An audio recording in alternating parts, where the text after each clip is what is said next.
Hello, beautiful angels. Welcome to the Oracle card reveal for the Book of Doors Divination deck, an alchemical oracle from ancient Egypt by Athon Veggi, and Alison Davidson. So let's take a look at this, shall we? So it says the box contents has 65 full color cards, a 256-page book, and 70 black and white illustrations, 8-sided die. Okay, I didn't know it came with some die. Let's open this box set, shall we, and see what's in here.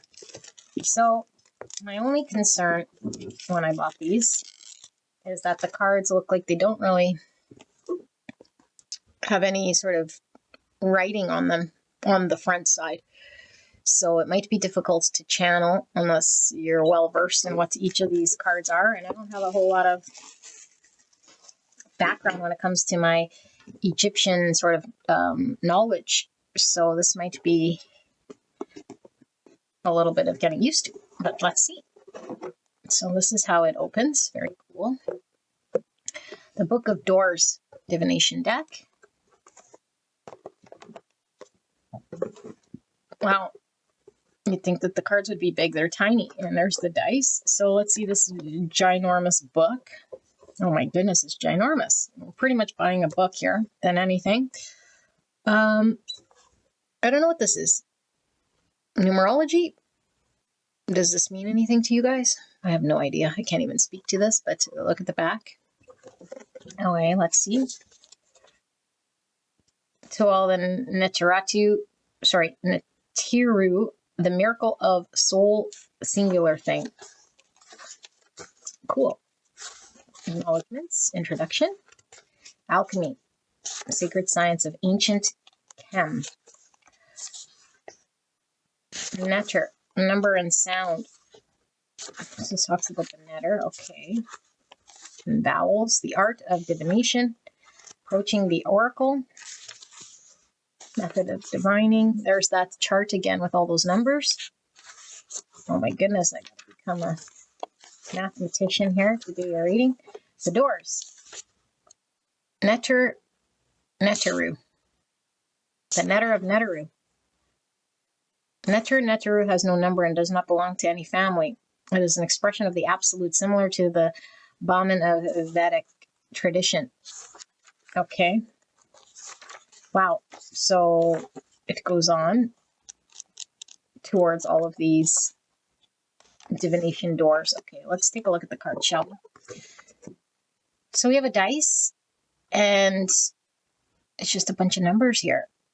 1, 2, all the way through to the number 8, 9, I think. 9? Okay, sure. Let's see. Oops, wrong one. Okay, well, there is some words at the bottom of these cards, which might help. This one says raw, atom with the number 1. And I do not like how the cards are bowed. So, I don't know, condensation gets to the cards and it makes it difficult when you lay them down. Let's see. Put them all sort of together here. I do feel they're part of the same deck, although I don't know why they separate them. Could be just sort of a different aspect to these cards. So there's the back side. Let's take a look, shall we, at these dancing cards. I won't even attempt to read them to you.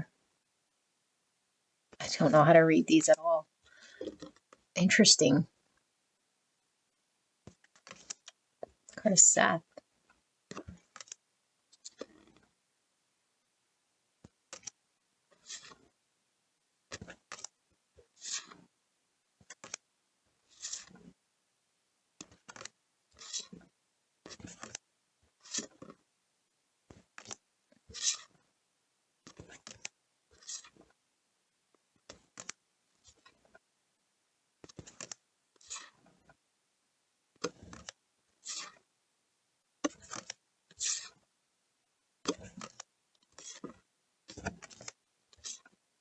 The numbers just keep repeating here.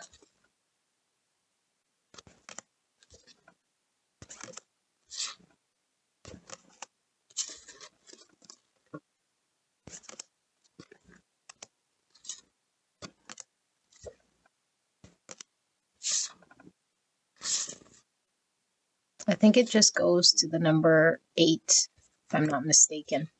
Even the die.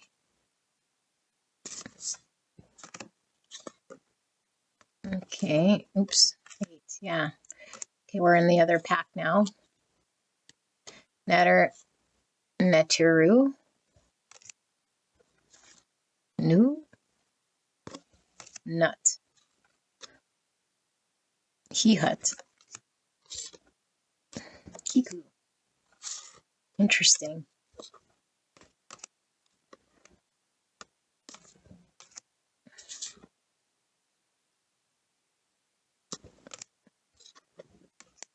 Raw.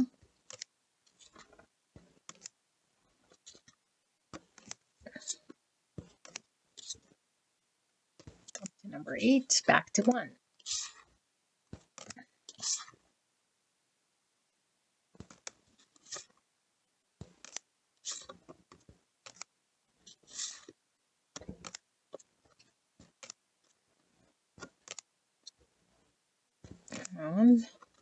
Pet. Amsu. I don't know how to say this. So, how do I feel about these cards? I feel like I'm going to become a genius by the time I know how to read these. I do not know how to read these, and I won't pretend I know how to read these. But what we will do is we'll pull a card here for you, and then we'll read from the book out of all of this energy. There definitely has to be a message here for you. So, I don't know, should we pull 1 or 2? We'll pull 1 and see if we need another, okay? Because, I don't know, there's a lot that comes through with 1 card here.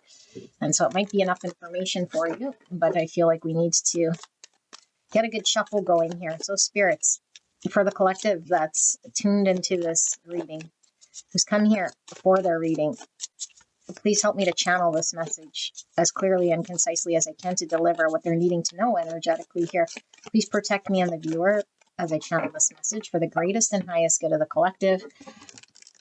Thank you so much, viewer, for allowing me to tap into your energy, the energy around you at this time. I'm so blessed to be here doing this reading for you. I don't think we'll do the dice. I don't know. I don't think we will. We'll see after we read the book what we need. So Spirit, clear and concise message here for the viewer.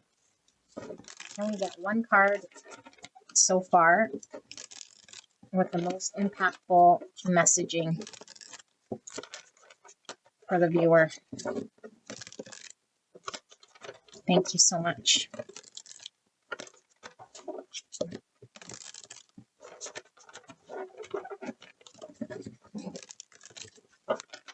And more.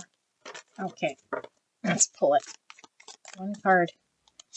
There it is.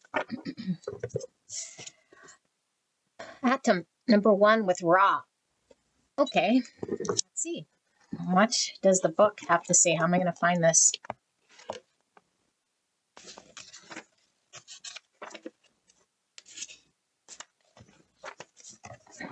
How am I going to find this, Spirit?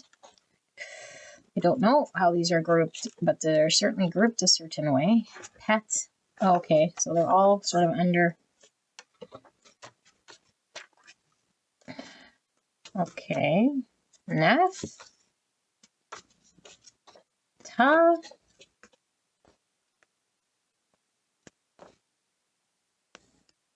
I might have to pause this and see if I can find it. Bear with me. I'll go back to the beginning. It's not going to be here. Okay. I don't know how we would find anything here.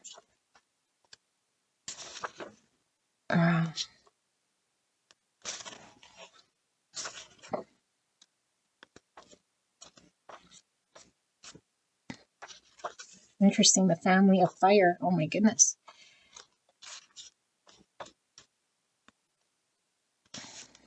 family of the moon.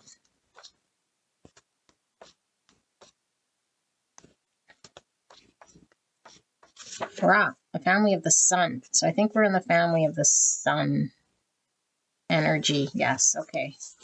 Sorry, guys. So let's see. To be complete, thou divine God, thou self-created being, thou primeval matter. Atom, also known as Tem, is among the gods, known in the very earliest times in predestinic Egypt.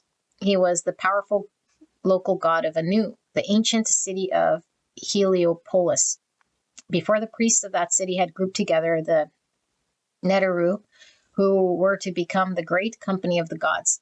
This local god, Tem, was united with Ra to become Ra-Tem, and their attributes were closely connected, especially in the funeral rites and ceremonies where Ra-Tem's favors were sought to admit the souls of the dead into paradise. As we have already noted, the sun gods reveal this threefold form by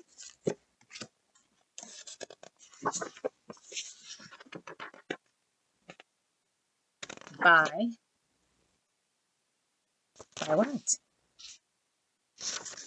Oh my gosh, you guys. Is we not going into another card?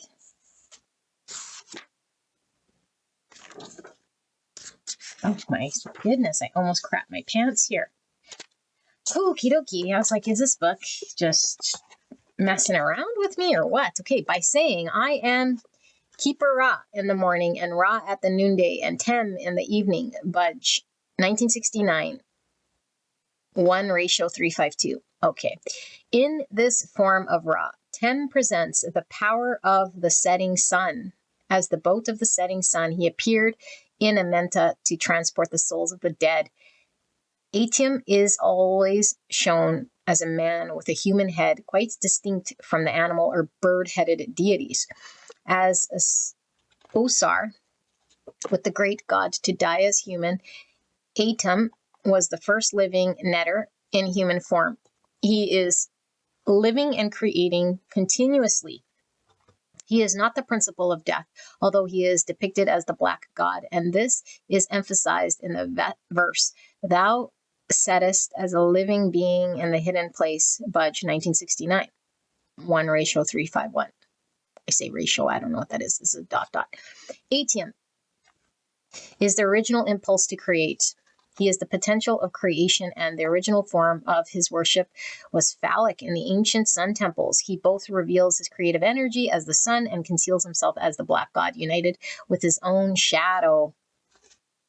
As one of the cosmic Neteru, Atum is not born from anyone, so he has no navel. Rather, Atum is primal energy, directly connected with the 8 primordials. His mystery is very first, the original impulse behind manifestation before Atum. There is no material universe. There is only non-being with no separation of one thing from another. The primordial elements exist in darkness. They have not yet become perceivable as physical substance. Atum is the sacred fire of life that rises from primordial waters of Nu to form a hill, which he himself becomes. Before Atum, there is no form. He is the form, the first matter which comes from the merging of his sacred fire with the primordial water. The first earth that rises out of Nu is a living element containing the fire of life, not yet condensed into matter. As pictured in the card, Atum stands above the waters, and behind him rears a huge serpent, one of the forms under which he was worshipped. Through the power of this fire, Atum stands on a hill and projects himself outwards so that he is born into the world. He took his phallus in his grasp, and he might create joy in himself, bringing about the twins, Shu and Tefnut, Budge, 1969. Having created his own form, Atum masturbates and drinks the seeds of his own ecstasy. And it is through his autoeroticism that the twins Shu and Tefnut, the parents of gods, are born. Atum is the night's sun, and through embracing his own shadow, he brings out vivifying fire from the darkness. The seed that ATM projects from himself is identical with the Sanskrit bindi. The concentration of cosmic creativity is an infinitesimal point or seed. Thus, Atum is the father of gods and the father of the human race, and he is the continuous impulse behind all acts of creation. He who was born in the new, before the sky came into being, before the earth came into being, before the two supports, she, tough nut, came into being. And then the divinatory meaning, one sentence: creative power, the first impulse to creation, self-projection. So this is Ace Wands energy. And what I was getting from that, masturbates and drinks the seeds from his own ecstasy. That's talking about a kundalini when we practice controlling our own sexual creative energy. And there's a name for this, where the sexual energy flows through like prana. Okay, the prana is really the breath of life, but it goes through our chakra system in order for there to be this crown chakra opening. And so that's why it's very